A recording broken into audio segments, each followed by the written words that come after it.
परमेश्वर को समझना तो बहुत मुश्किल है, क्योंकि परमेश्वर तो बहुत विशाल और बहुत सामर्थी और बहुत बुद्धिमान सर्वशक्तिमान परमेश्वर है। परमेश्वर के स्वभाव की कुछ बातों को यदि हम समझ जाएं, यानी कि बहुत ऊंचे लेवल से, डिटेल में तो नहीं लेकिन बहुत ऊंचे लेवल से भी यदि हम उसको समझ गए, तो हमें जीवन की बहुत सारी परिस्थितियों में निर्णय लेना आसान हो जाएगा। उसी प्रकार से यदि हम परमेश्वर के स्वभाव को समझ गए, तो हमें परमेश्वर के वचन को समझना कितना आसान हो जाएगा, दैनिक जीवन में हमें निर्णय लेना कितना आसान हो जाएगा। हमारे अंदर किसी प्रकार का कट्टरपन नहीं आएगा, हम दूसरों की परिस्थितियों को भी समझ सकेंगे और किसी प्रकार का डर नहीं होगा, किसी प्रकार का कंफ्यूजन नहीं होगा। कोई कट्टरवादी यदि हमसे कुछ बोलेगा तो हम अच्छा निर्णय लेके और परमेश्वर के साथ चलते रहेंगे। हमें इस बात से डर नहीं लगेगा, अरे ताबीज को छू लिया तो ये हो जाएगा और किसी में दुष्ट आत्मा उसके पास नहीं जाएंगे, ऐसा हो जाएगा। हमें मालूम है कि सर्व सामर्थी परमेश्वर हमारे साथ है, हमसे प्रेम करता है। आमीन। तो इतनी बातों को हम ऑलरेडी देख चुके हैं, और हो सकता है इससे भी बहुत ज़्यादा बातें जब आप स्वयं बाइबल पढ़ेंगे तो आपको परमेश्वर के स्वभाव में दिखती रहेगी। और हम जब भी प्रचार करते हैं तो कोई ना कोई परमेश्वर का स्वभाव हमको हमेशा दिखता रहता है, परंतु इस स्वभाव को हमेशा याद रख सकते हैं कि परमेश्वर प्रेम करने वाला परमेश्वर है। सारी बातों में उसका आधार जो है वो प्रेम है, और बाइबल में लिखा है 1 यूहन्ना 4:16 में कि परमेश्वर प्रेम है। आज जिस स्वभाव को मैं आपके सामने प्रकट करना चाहता हूं, वो इसका एक और स्वभाव है, और जो परमेश्वर अपने विश्वासियों के प्रति प्रकट करता है। याद दिलाना चाहता हूं कि उन बातों को इसी परिप्रेक्ष्य से देखिएगा कि परमेश्वर प्रेम करने वाला परमेश्वर है। जब पापा अपने बच्चे को डांट लगाते हैं और कोई सीमा में, दायरे में जब उसको बांधते हैं, तो उस बच्चे की भलाई के लिए होता है। उसी प्रकार से परमेश्वर के स्वभाव की कुछ मुश्किल बातों को भी आज हम उसके स्वभाव में से देखेंगे। तो परमेश्वर का स्वभाव, उसका नजरिया, ये जो आज तीसरा, इसी मैसेज के अंदर ये तीसरा भाग है। परमेश्वर की दृष्टि में मनुष्य बहुत ज्यादा कीमती है, स्पेशल है, विशिष्ट है ना। आप और मैं परमेश्वर की दृष्टि में विशिष्ट हैं, और परमेश्वर ने सारी चीजों को इस प्रकार से बनाया कि हम परमेश्वर की सोच के केंद्र में थे। परमेश्वर ने इसी तरीके से हमको बनाया। दूसरी बात यह है कि परमेश्वर ने हमें बनाया ही क्यों। जानवर भी पैदा होते हैं और खाते हैं, पीते हैं, और फिर बाद में बच्चे पैदा करते हैं और फिर बाद में मर जाते हैं, फिर उनका वंश चलता रहता है आगे इसी प्रकार से। तो परमेश्वर ने क्या हमें जानवरों के समान बनाया? नहीं। बाइबल में सब कुछ बनाते हुए परमेश्वर ने कहा अच्छा है, अच्छा है, अच्छा है। लेकिन जब परमेश्वर ने मनुष्य को बनाया तो परमेश्वर ने कहा कि अब सब कुछ बहुत अच्छा है। परमेश्वर आपके और मेरे कारण खुश होता है। परमेश्वर ने आपको और मुझको अपने स्वभाव के अनुसार, अपने स्वरूप में बनाया है। क्यों? क्योंकि परमेश्वर आपसे, मुझसे संगति करना चाहता है। ये परमेश्वर का स्वभाव है कि परमेश्वर हमारे साथ में संगति करना चाहता है। God wants to have fellowship with अस।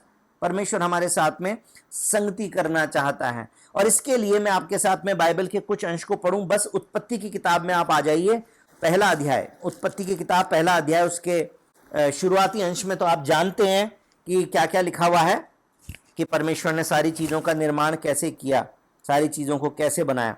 लेकिन उसके बाद में मैं 26 वचन से आपके साथ में पढ़ता हूँ। 26, 27, 28 पहले पढ़ता हूँ। लिखा है, फिर परमेश्वर ने कहा, हम मनुष्य को अपने स्वरूप के अनुसार अपनी समानता में बनाएं, और वे समुद्र की मछलियों और आकाश के पक्षियों और घरेलू पशुओं और सारी पृथ्वी पर और सब रेंगने वाले जंतुओं पर जो पृथ्वी पर रेंगते हैं अधिकार रखें। तब परमेश्वर ने मनुष्य को अपने स्वरूप के अनुसार उत्पन्न किया, अपने ही स्वरूप के अनुसार परमेश्वर ने उनको नर और नारी करके मनुष्यों की सृष्टि की। और परमेश्वर ने उनको आशीष दी, उनसे कहा, फलो फूलो और पृथ्वी में भर जाओ और उसको अपने वश में कर लो, और समुद्र की मछलियों तथा आकाश के पक्षियों और पृथ्वी पर रेंगने वाले सब जंतुओं पर अधिकार रखो। परमेश्वर ने पहले तो अपने स्वरूप के अनुसार अपनी समानता में बनाया है। और किस लिए बनाया? पहले ही विचार कर लिया था कि देखो सारे प्राणियों के ऊपर ये अधिकार रखें, इस प्रकार से बनाता हूं मैं। परमेश्वर ने आपको और मुझको अपने स्वरूप के अनुसार बनाया, क्योंकि परमेश्वर भी हर चीज पर अधिकार रखने वाला परमेश्वर है, इसलिए हमको इसी प्रकार से बनाया कि हम भी इन संसार की चीजों के ऊपर अधिकार रखें। उसके बाद में दूसरे अध्याय का 7वां वचन और 15 वचन भी हम पढ़ें, 2 का 7। तब यहोवा परमेश्वर ने आदम को भूमि की मिट्टी से रचा और उसके नथनों में जीवन का श्वास फूंक दिया और आदम जीवित प्राणी बन गया।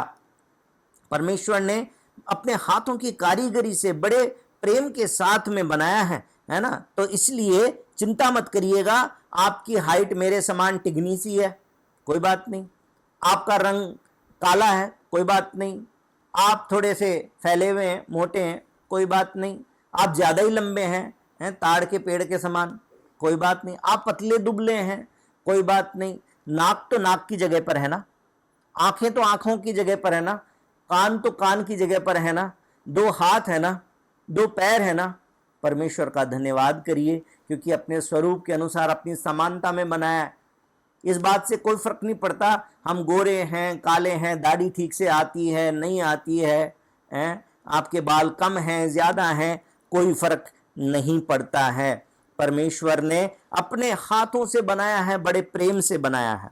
उसके बाद 15 वचन में लिखा है, तब यहोवा परमेश्वर ने आदम को लेकर अदन की वाटिका में रख दिया कि वो उसमें काम करे और उसकी रक्षा करे। अब तक आदम ने पाप नहीं किया है, लेकिन परमेश्वर ने क्या बोला कि ये काम करे। इसलिए काम चोरी नहीं करनी हमको, हम प्रभु के लोग हैं, हमारा परमेश्वर काम करता है, हमको भी काम करना है, ईमानदारी से काम करना। हम जहां भी हों हमें अच्छा काम करना है। उसके बाद में मेरे साथ में 18 वचन में और 20 से 23 में है। 18 वचन में परमेश्वर क्या कहता है, फिर यहोवा परमेश्वर ने कहा, आदम का अकेला रहना अच्छा नहीं, मैं उसके लिए एक ऐसा सहायक बनाऊंगा जो उससे मेल खाए।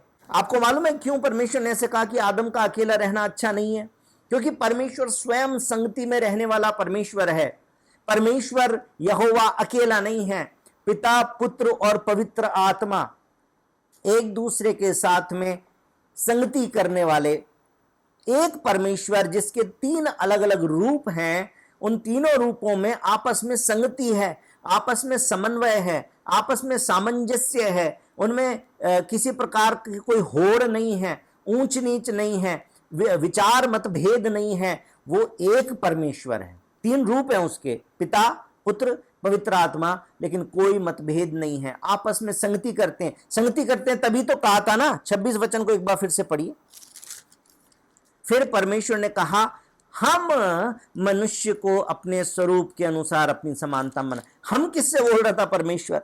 कई लोग बोलते हैं जी स्वर्गदूतों से बोल रहा होगा परमेश्वर। स्वर्गदूतों से परमेश्वर डिस्कस नहीं करेगा कि आओ हम अपनी समानता के अनुसार बनाएं। परमेश्वर अपने परमेश्वरत्व में, यानी कि उनकी जो इंटरनल फेलोशिप है, उसमें बात करता है और कहता है कि हम मनुष्य को। तो परमेश्वर को मालूम है फेलोशिप इंपॉर्टेंट है, इसलिए परमेश्वर ने बाद में क्या बोला कि आदम का अकेला रहना अच्छा नहीं है, जो इसके साथ में फेलोशिप कर सके उसको मैं बनाऊंगा। और उसके बाद में आप पढ़ के देख सकते हैं, 22 वचन से मैं आपके सामने 20 वचन से पढ़ता हूं। अतः आदम ने सब जाति के घरेलू पशुओं और आकाश के पक्षियों और सब जाति के बनेले पशुओं के नाम रखे, परंतु आदम के लिए ऐसा कोई सहायक ना मिला जो उससे मेल खा सके। तब यहोवा परमेश्वर ने आदम को भारी नींद में डाल दिया, और जब वह सो गया तब उसने उसकी एक पसली निकालकर उसकी जगह मांस भर दिया, और यहोवा परमेश्वर ने उस पसली को जो उसने आदम में से निकाली थी स्त्री बना दिया और उसको आदम के पास ले आया। तब आदम ने कहा, अब ये मेरे हड्डियों में की हड्डी और मेरे मांस में का मांस है, इसलिए इसका नाम नारी होगा, क्योंकि ये नर में से निकाली गई है। परमेश्वर ने नर और नारी करके उनको फेलोशिप करने के लिए बना दिया। अब क्या वो आपस में फेलोशिप कर रहे थे? अब तीसरे अध्याय के 8 वचन में आइए। तब परमेश्वर जो दिन के ठंडे समय वाटिका में फिरता था का शब्द उनको सुनाई दिया, आदम और हव्वा को, क्योंकि वो पाप कर चुके थे इसलिए वो पेड़ के पीछे छिप गए। तो लिखा है, शब्द जब सुनाई दिया तब आदम और उसकी पत्नी वाटिका के वृक्षों के बीच यहोवा परमेश्वर से छिप गए। तब यहोवा परमेश्वर ने पुकार कर आदम से कहा, तू कहाँ है। परमेश्वर संगति करने वाला परमेश्वर है, तभी तो उनसे मिलने के लिए दिन के ठंडे समय में आ गया और बातचीत करेंगे आराम से। रोज बात करता होगा परमेश्वर उनके साथ में, इसीलिए जब वो पाप भी कर बैठे तो भी परमेश्वर उनसे रुष्ट नहीं हो गया, परमेश्वर ने उनका त्याग नहीं कर दिया, परमेश्वर ने उनका नाश नहीं कर दिया, बल्कि फिर भी परमेश्वर उनसे फेलोशिप करने के लिए आ गया, है ना। 8 वचन और 9 वचन को हमने पढ़ा। अब 5 अध्याय का 24 वचन भी आप मेरे साथ पढ़िए। यहां पर हनोक के बारे में लिखा है कि हनोक परमेश्वर के साथ साथ चलता था, फिर वह लोप हो गया क्योंकि परमेश्वर ने उसे उठा लिया। परमेश्वर के साथ साथ चलता था, इसका मतलब परमेश्वर के साथ में फेलोशिप करता था। उसने कहा जगत के अंत तक सदैव मैं तुम्हारे साथ हूं। वो ऐसा परमेश्वर है जो अपने लोगों के साथ में फेलोशिप करता है। लेविटिकस, लेव्य अवस्था में आइए, 26 अध्याय उसका 12 वचन। और मैं तुम्हारे मध्य चला फिरा करूंगा और तुम्हारा परमेश्वर बना रहूंगा और तुम मेरी प्रजा बने रहोगे। और यूहन्ना 1:12 आपको मालूम है ना, जितनों ने उसको ग्रहण किया और प्रभु यीशु मसीह पर विश्वास किया, उनको परमेश्वर ने अपनी संतान होने का अधिकार दे दिया। मेरे भाई और बहनों, आपको समझ में आ रहा है? ऐसा परमेश्वर है जो हमारे साथ में संगति करता है। इस दुनिया के अंदर किसी भी व्यक्ति का रिश्ता किसी के भी साथ में, चाहे वो मित्रता का हो, चाहे वो शादी ब्याह का हो, भाई बहन का हो, कोई सा भी रिश्ता वन साइडेड कम्युनिकेशन से नहीं चल सकता ना। तो जब हम प्रार्थना करते हैं तो कब वन साइडेड ही क्यों करते रहते हैं? परमेश्वर तो फेलोशिप करना चाहता है ना। तो परमेश्वर की बात को सुनना और परमेश्वर से अपनी बात कहना। जब हम प्रार्थना करते हैं तो अपनी बात कहते हैं, लेकिन जब बाइबल पढ़ते हैं तो हम परमेश्वर की बात को सुनते हैं। इसलिए 2 वे कम्युनिकेशन करिए परमेश्वर के साथ में। वन साइडेड टॉकिंग नहीं करनी है, डायलॉग करना है। लेकिन अब मैं आपको बता दूं कि जब पाप हुआ तो वो फेलोशिप टूट गई थी। किसकी? आदम और हव्वा की। परमेश्वर से वो फेलोशिप टूट गई थी।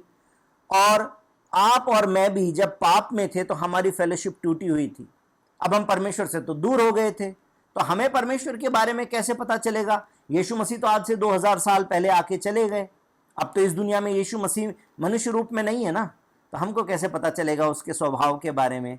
इसलिए परमेश्वर ने ये जीवित वचन हमारे साथ में दे रखा है ताकि हम उस परमेश्वर से फेलोशिप कर सकें, संगति कर सकें, बातचीत कर सकें, उसकी आवाज़ सुन सकें, अपनी बात उससे कह सकें। इसलिए परमेश्वर ने हमें लिखित वचन दे रखा है। इतने दिनों से लगातार मैं आपसे यही विषय पे प्रचार कर रहा हूँ और मैं आपको सिखा रहा हूँ। कई बार लोग खुद निर्णय नहीं लेना चाहते, उनको लगता है हम कोई गलत निर्णय ले लेंगे, इसलिए हम ब्रिजेश भाई से पूछेंगे। ब्रिजेश भाई बोल देंगे यस तो यस, नो तो नो, क्योंकि फिर जिम्मेदारी ब्रिजेश भाई की। हमने गलत करी तो परमेश्वर ब्रिजेश भाई को पकड़ेगा, हमको क्यों पकड़ेगा? लेकिन मैं आपको बताऊं कि आपके जीवन का अधिकार मेरे हाथ में नहीं है। आपके जीवन का अधिकार प्रभु यीशु के हाथ में है। अपने लहू से मोल प्रभु यीशु ने आपको खरीदा है। ब्रिजेश भाई ने आपको आपके अपने लहू से मोल नहीं खरीदा है। इसलिए ब्रिजेश भाई किसी अथॉरिटी के साथ में आपको कोई बात नहीं बता सकते हैं। ब्रिजेश भाई आपकी परिस्थितियों को नहीं जानते हैं, इसलिए आपकी परिस्थिति में क्या निर्णय सही होगा ये ब्रिजेश भाई नहीं बता सकते हैं। इसलिए आपको पवित्र आत्मा की जरूरत है कि जो बातें मैं आपको वचन के अनुसार बताता हूं, इन बातों को ध्यान रखते हुए आप प्रार्थना करें और परमेश्वर के पवित्र आत्मा से पूछें और पवित्र आत्मा की आवाज को सुने। जब पवित्र आत्मा आपको गाइड करेगा तो वो गाइडेंस सही है, क्योंकि उसकी अथॉरिटी आपके ऊपर। वो आपको कह सकता नहीं मत अटेंड करो। बीते दिनों में एक बहन जो है, उनके जीवन में भी ऐसा सवाल आ गया, क्योंकि घर वाले सारे फोर्स कर रहे हैं तुमको ये वाला उपवास तो करना ही पड़ेगा। लेकिन बहन जी जो विश्वास करती हैं, उनके मन में भावना थी कि मैं करना तो नहीं चाहती, लेकिन सब जगह बोल रहे हैं कि करना है तो करना है। और ब्रजेश भाई ने उनकी परिस्थितियों को समझते हुए उन बहन जी से क्या कहा, बहन जी उपवास हम भी करते हैं, आप उपवास कर लीजिए, कोई बात नहीं, प्रभु यीशु का नाम लेके आप प्रार्थना कर लीजिएगा।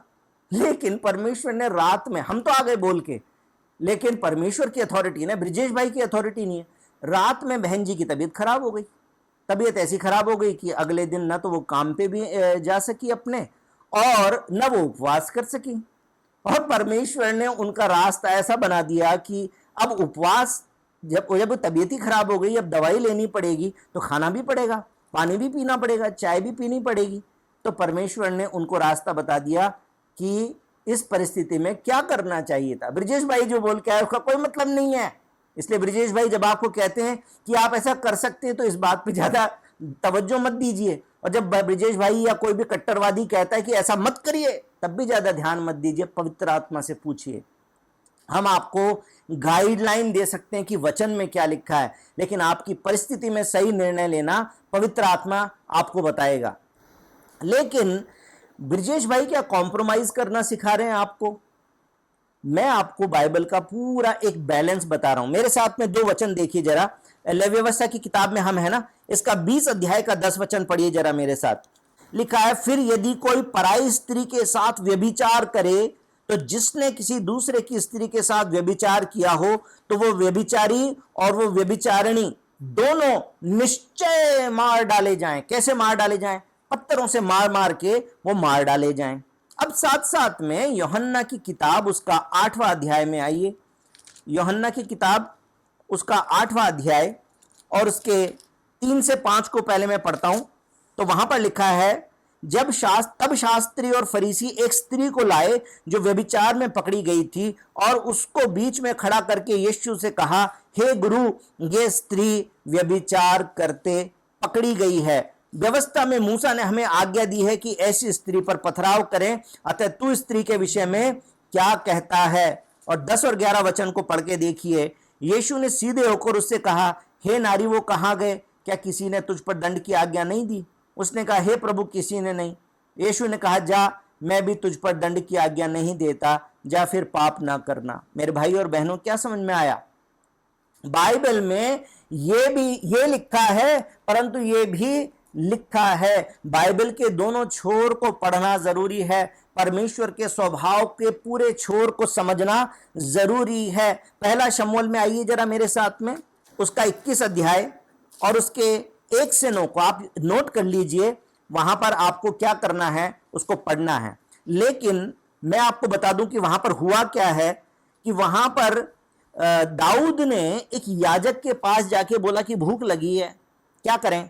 तो 4थे वचन में याजक ने दाऊद से कहा, मेरे पास साधारण रोटी तो है नहीं, तो केवल पवित्र रोटी है, तो मैं तेरे को पवित्र रोटी दे सकता हूं। बस इतना होना चाहिए कि भाई तुमने कोई किसी स्त्री के साथ में कुछ गलत काम ना किया हो, और बाकी तो तुम खा लेना। और मैं क्या बोलूं, वैसे तो याजकों के लिए होती है, परमेश्वर की कॉन्सिक्रेटेड ब्रेड है, लेकिन ठीक है, तुम खा लेना। क्या सोचते हैं आप?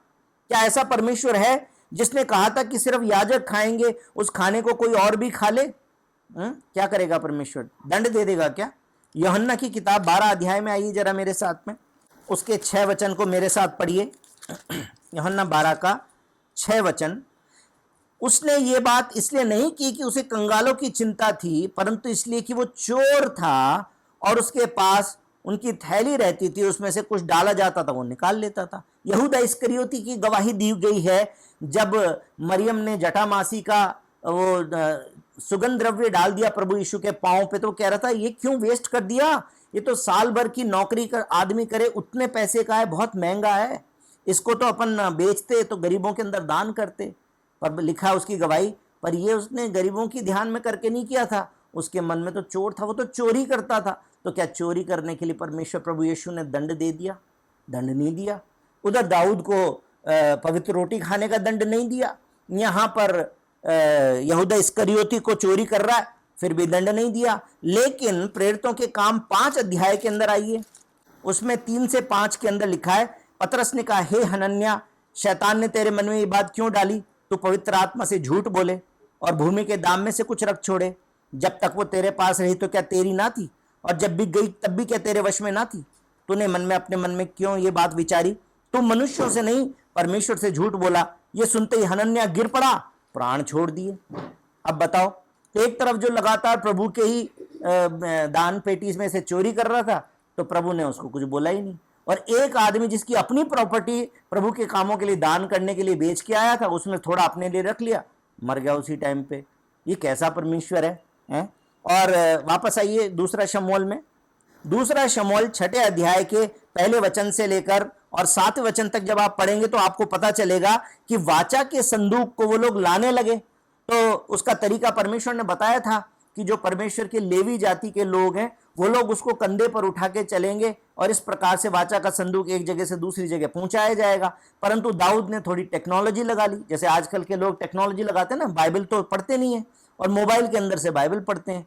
तो ऐसे करके तो दाऊद ने भी टेक्नोलॉजी लगा ली। तो टेक्नोलॉजी जब उसने लगाई तो 4थे वचन में आइए, उन्होंने उसको परमेश्वर के संदूक समेत टीलों पर रहने वाले अम्मीनादाब के घर से बाहर निकाला और अहियो संदूक के आगे आगे चला। ये बात हो रही है अभी। अब उसके बाद में 6ठे वचन में लिखा है, जब वे नाकोन के खलिहान तक आए तब उज्जा ने अपना हाथ परमेश्वर के संदूक की ओर बढ़ाकर उसे थाम लिया, क्योंकि बैलों ने ठोकर खाई। तब परमेश्वर का कोप उज्जा पर भड़क उठा और परमेश्वर ने उसके दोष के कारण उसको ऐसा मारा कि वो परमेश्वर के संदूक के पास मर गया। लो बताओ, संदूक गिर रहा था। वाचा का संदूक गिर जाए वो ज्यादा अच्छा है कि उसको कम से कम हाथ लगा के गिरने से बचा ले। आप मुझे बोलेंगे भैया ये तो अच्छी काम कर रहा था, वो गिरने से बचा रहा था। इसकी डिटेल में नहीं जाऊंगा, लेकिन परमेश्वर की व्यवस्था से उसने कॉम्प्रोमाइज किया तो तुरंत दंड दे दिया। और एक व्यवस्था थी तो रोटी याजक को खानी थी, पवित्र रोटी, परमेश्वर ने कुछ बोला ही नहीं, दाऊद ने भी खा ली। इतने सारी बाइबल में बातें हैं। जब तक परमेश्वर के स्वभाव को नहीं समझेंगे तो कंफ्यूज होते रहेंगे। कभी लगेगा यार मार डाला, इतनी सी बात में मार डाला, सही काम कर रहा था जब भी मार डाला, वहां पर नहीं मारा है। पौलुस ने बाल सर भी मुंडा लिया, मंदिर में भी चला गया है, उसको परमेश्वर ने दंड नहीं दिया। और अपना ही सामान बेच के और प्रभु के भवन में भेंट करने के लिए लाए, थोड़ा सा अपने लिए रख लिया तो हनन्याह और सफीरा मर गए। समझ में नहीं आएगा मेरे भाई और बहनों, जब तक परमेश्वर के स्वभाव को नहीं समझेंगे तो नहीं समझ में आएगा। लेकिन जितनी बातें मैंने आपको अब तक बताई हैं वो बातें यदि आप समझ गए तो आपको ये बात समझ में आ जाएगी, क्योंकि परमेश्वर पाप से और अपनी महिमा से समझौता नहीं करता है, लेकिन परमेश्वर क्षमा करने वाला परमेश्वर है। परमेश्वर न्यायी परमेश्वर भी है, परमेश्वर तरस खाने वाला परमेश्वर भी है, क्षमा मांगने वाले को क्षमा करने वाला परमेश्वर भी है, घमंडी के सर को नीचा करने वाला परमेश्वर भी है और नम्र और दीन को ऊंचा उठाने वाला परमेश्वर भी है। परमेश्वर हमारे भावनाओं को, परिस्थितियों को समझने वाला परमेश्वर भी है। परमेश्वर व्यभिचारी को पत्थर से मारने का दंड देने की बात भी करता है, परंतु एक व्यभिचारिणी जिसके साथी को नहीं पकड़ाना, खाली औरत को पकड़ा, परमेश्वर ने उसको भी माफ कर दिया। आदमी औरत दोनों को पकड़ के लाते तो शायद प्रभु कह देते ठीक है मारो, फिर लिखा है व्यवस्था में तो मैं क्या बोलूं तुमको। लेकिन आदमी को तो भागने दिया, औरत को पकड़ के ले आए। परमेश्वर प्रभु यीशु मसीह ने जमीन पे लिख डाला, पता नहीं क्या लिख दिया उंगलियों से, उनको बोला तुमने जिसने पाप नहीं किया पहला पत्थर मारो, फिर भाग गए सारे के सारे, तो प्रभु ने उसको भी माफ कर दिया। परमेश्वर के भावना को समझ जाइए। परमेश्वर व्यवहारिक तरीके से समझाने वाला परमेश्वर है। परमेश्वर परिस्थितियों से समझाने वाला परमेश्वर है।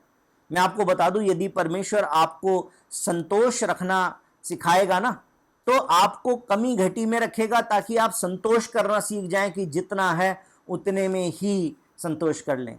परमेश्वर यदि आपको माफ करना सिखाना चाहता है ना तो आपको ऐसे व्यक्ति के साथ रखेगा, या तो ऐसी बीवी देगा, या ऐसा पति देगा, या ऐसा दोस्त देगा, या ऐसा बॉस देगा जो बार बार में गलती करता रहे, आपको नाराज करता रहे, और फिर आपको माफ करना पड़ेगा ताकि आप माफ करना सीख सकें। यदि परमेश्वर आपको धैर्य रखना सिखाएगा तो ऐसे इरिटेटिंग वाले व्यक्ति के साथ में रखेगा कि थोड़ी थोड़ी देर में आपका धैर्य खो जाए, और इसलिए परमेश्वर आपको धीरज रखना सिखाएगा। परमेश्वर कई इतनी मुश्किल बातें बताते हैं जो आमतौर पर लोगों के लिए करना मुश्किल है, लेकिन अब मैं आज उस भाग में नहीं जाना चाहता क्योंकि समय खत्म हो गया है आज का।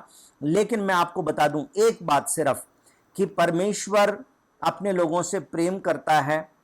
यदि जब वो लेने के लिए आएगा बादलों में, तो सबसे पहले अपने लोगों को लेके जाएगा ताकि स्वर्ग राज्य में रहें जो विश्वासी हैं उनको। लेकिन यहेजकेल की किताब में जब पढ़ रहा था तो वहां पर 9वें अध्याय के 6ठे वचन को आप मेरे साथ पढ़ के देखिएगा।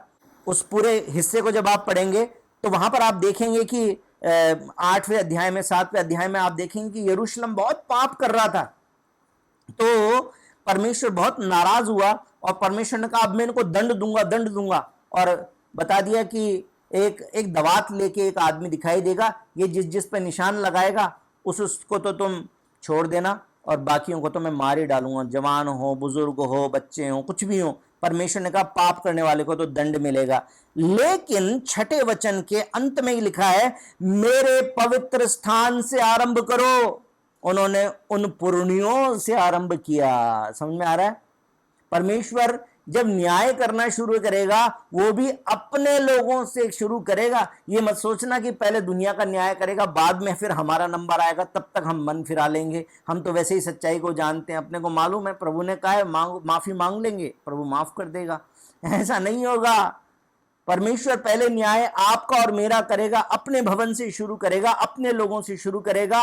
और जितने पुरनिये हैं, पुरनिये का मतलब लीडर्स हैं, प्राचीन हैं, एल्डर्स हैं, आप लोग ध्यान से सुन लीजिए, हमारा न्याय पहले होगा।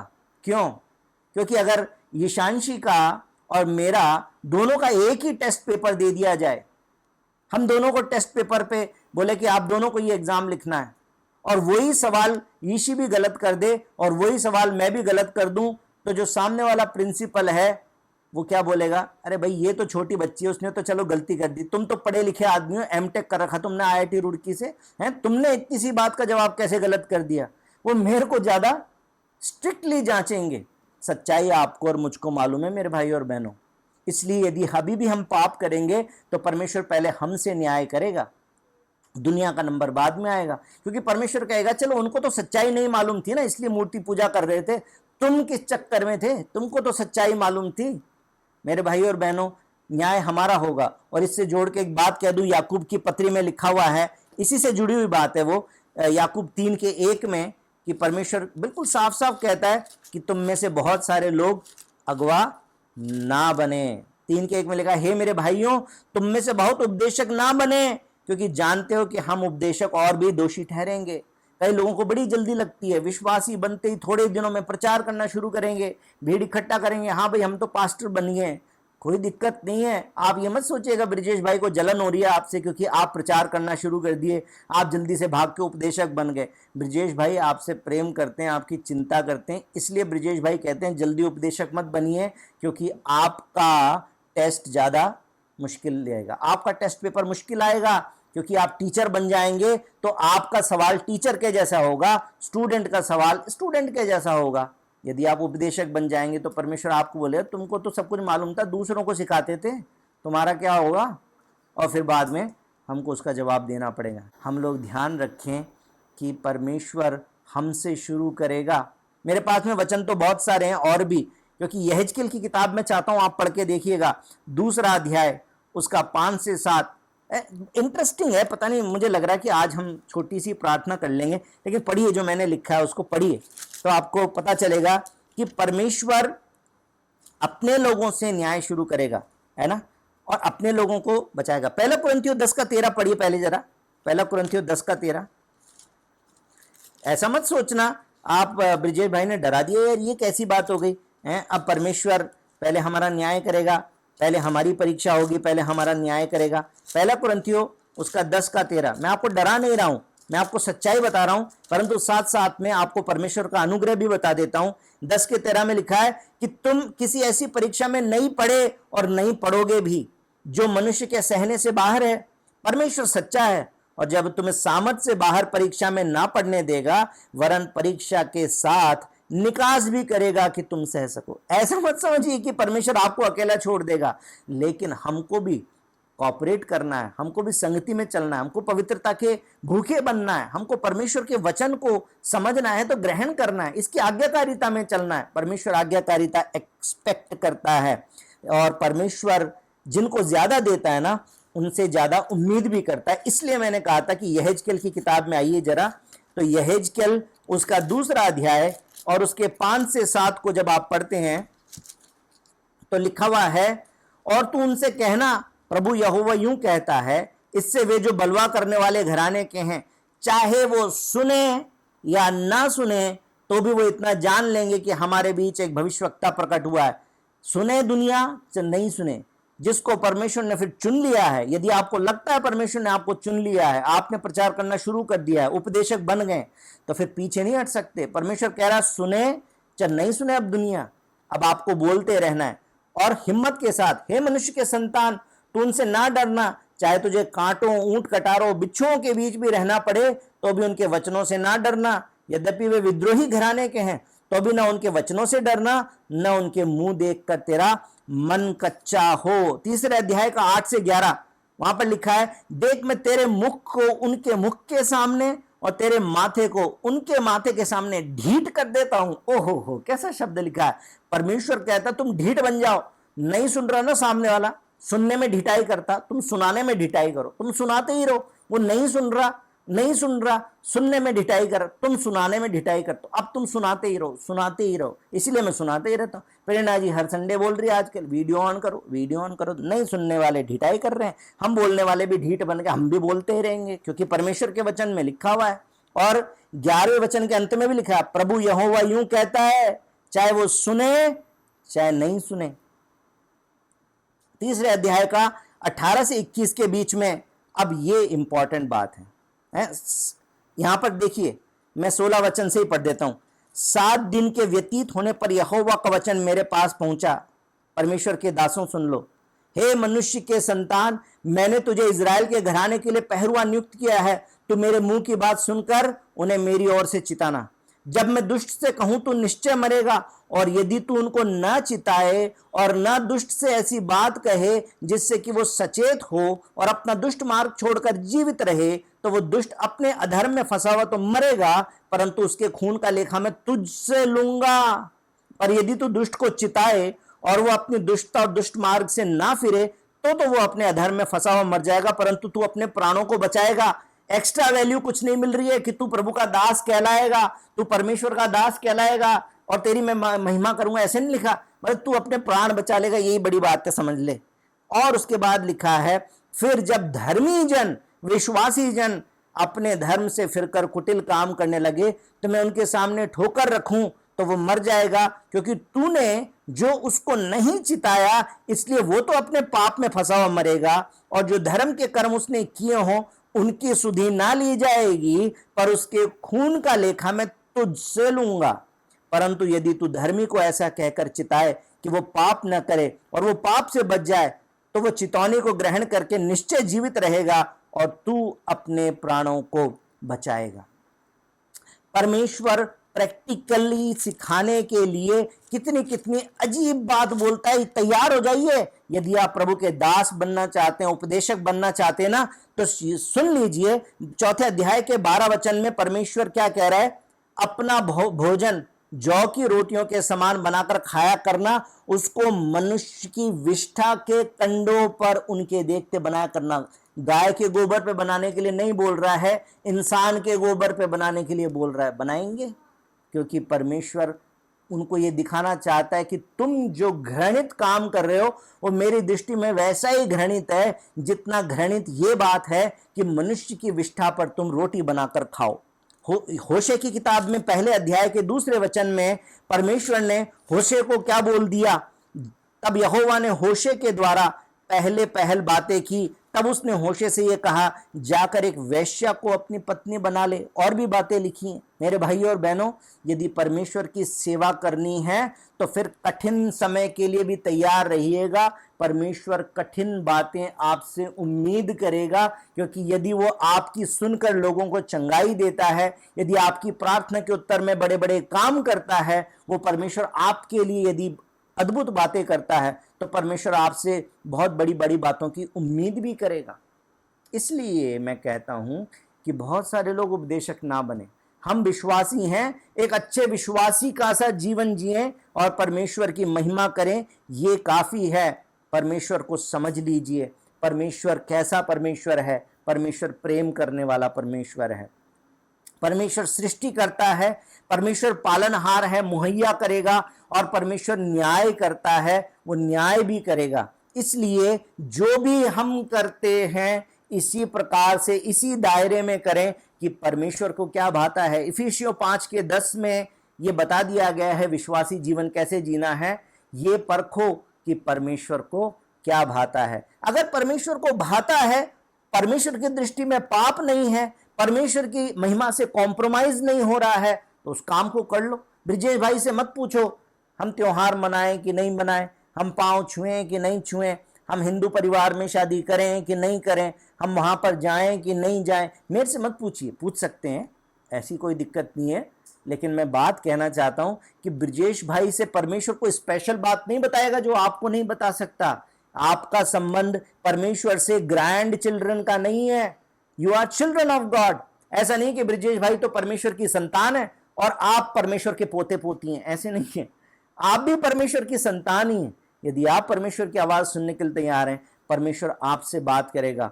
किसी परमेश्वर के दास पर, किसी पास्टर पर, किसी व्यक्ति पर निर्भर मत होइए, परमेश्वर के वचन पर निर्भर होना सीखिए, परमेश्वर के स्वभाव को समझकर, और तब परमेश्वर के साथ चलिए, तो परमेश्वर आपको आशीष देंगे। आज मैं चाहता हूं आप लोग आंखों को बंद करें और हम सिर्फ प्रार्थना करेंगे। लेकिन इस समय क्योंकि एक बहुत ही महत्वपूर्ण विषय को हमने कवर किया है, आप लोग आंखों को बंद करें। यदि आपके मन में अभी भी कुछ सवाल बाकी रह गए, यदि अभी भी आपको समझ नहीं आता कोई काम करना है, नहीं करना है, कैसे करना है, तो मेरे भाई और बहनों, परमेश्वर की आवाज़ को सुनने के लिए तैयार हो जाइए। अपने जीवन को परमेश्वर के हाथों में सौंपिए। जांचिए अपने दिल को, क्या आपने सच में परमेश्वर से रिश्ता बनाया है या नहीं बनाया है। यदि परमेश्वर से रिश्ता बना लिया है तो ब्रिजेश भाई के बीच में आपको जरूरत कहाँ है। मैं जब अपने पत्नी से बात करता हूं तो किसी थर्ड पार्टी के थ्रू नहीं करता, हम आपस में बात करते हैं, हमारे बीच में अंतरंगता है, इंटीमेसी है, प्रेम है, एक दूसरे की समझ है। उसी प्रकार से मैं अपनी मम्मी से जब बात करता हूं, मैं अपने जब पापा से बात करता था, तो मुझे किसी तीसरे व्यक्ति की जरूरत नहीं पड़ती थी। मेरा रिश्ता उनके साथ में व्यक्तिगत था, व्यक्तिगत है। उसी प्रकार से आपका और मेरा रिश्ता परमेश्वर के साथ में व्यक्तिगत है।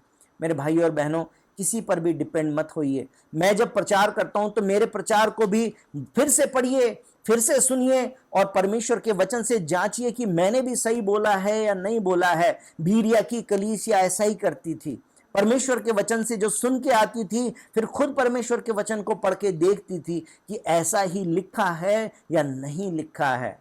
परमेश्वर आपसे बात करना चाहता है। जितना हम आपस में एक दूसरे के साथ संगति करने के लिए आतुर हैं, उससे भी ज्यादा परमेश्वर आपसे दैनिक रूप से संगति करने के लिए आतुर है।